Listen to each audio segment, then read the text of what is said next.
शुरुआत बड़ी खबर के साथ उत्तर प्रदेश के हापुड़ में लॉरेंस गैंग के शूटर का एनकाउंटर हुआ है। यूपी एसटीएफ ने शूटर नवीन का एनकाउंटर किया है। गैंगस्टर हाशिम बाबा का करीबी था शूटर नवीन। यूपी एसटीएफ और दिल्ली पुलिस स्पेशल सेल की साझा कार्रवाई में मारा गया अपराधी। मर्डर समेत कई मामलों में वांटेड था आरोपी। नवीन के खिलाफ हत्या, अपहरण, डकैती, मकोका समेत कई केस दर्ज है। तो ये बड़ी खबर आपको बता रहे, यूपी एसटीएफ ने शूटर नवीन का एनकाउंटर किया है और ये वही शूटर है जिसकी लंबे वक्त से तलाश थी। गैंगस्टर हाशिम बाबा का करीबी बताया जाता है शूटर नवीन। तो ऑपरेशन लंगड़ा लगातार उत्तर प्रदेश में जारी है। हापुड़ से लेकर के लखनऊ तक, नोएडा तक, गाजियाबाद तक कई ऐसे ऑपरेशन हुए हैं जहां एनकाउंटर किया गया है। अब ऐसे में ये बड़ी जानकारी मिल रही है कि हापुड़ में जो एनकाउंटर हुआ था उसमें लॉरेंस गैंग का जो शूटर है उसका भी एनकाउंटर किया गया है। यूपी एसटीएफ ने शूटर नवीन का एनकाउंटर किया है। गैंगस्टर हाशिम बाबा का करीबी था शूटर नवीन। हमारे साथ हमारे सहयोगी जतिन जुड़ गए हैं। जतिन, ये बड़ी जानकारी है, जहां ऑपरेशन लंगड़ा के तहत कार्रवाई की जा रही है तो लॉरेंस बिश्नोई गैंग पर भी ये कार्रवाई हो गई है। बिल्कुल, देखिए, नवीन कसाना के बारे में जो हम बात करते हैं तो 20 से ज्यादा आपराधिक मामले उस पर दर्ज थे।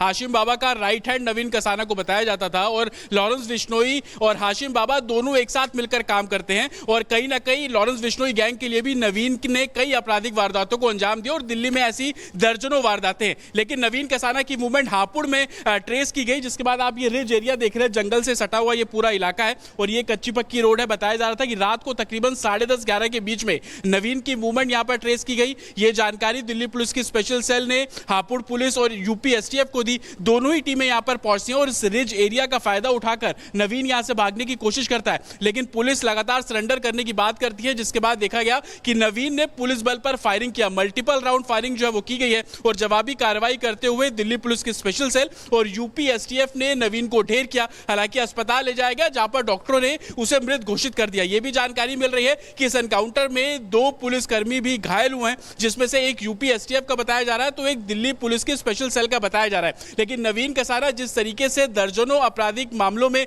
वांटेड चल रहा था, उसको ट्रेस करने का काम लगातार, चाहे वो दिल्ली पुलिस की स्पेशल सेल हो, यूपी एसटीएफ हो, लगातार ट्रेस कर रही थी। लेकिन मूवमेंट की जानकारी मिली, जिसके बाद यूपी एसटीएफ से तमाम जानकारी शेयर की गई। अभी तक जो जानकारी मिल रही है उसमें लूट, डकैती, किडनैपिंग ऐसी कई वारदातें हैं जो कि दिल्ली में दर्ज की गई थी।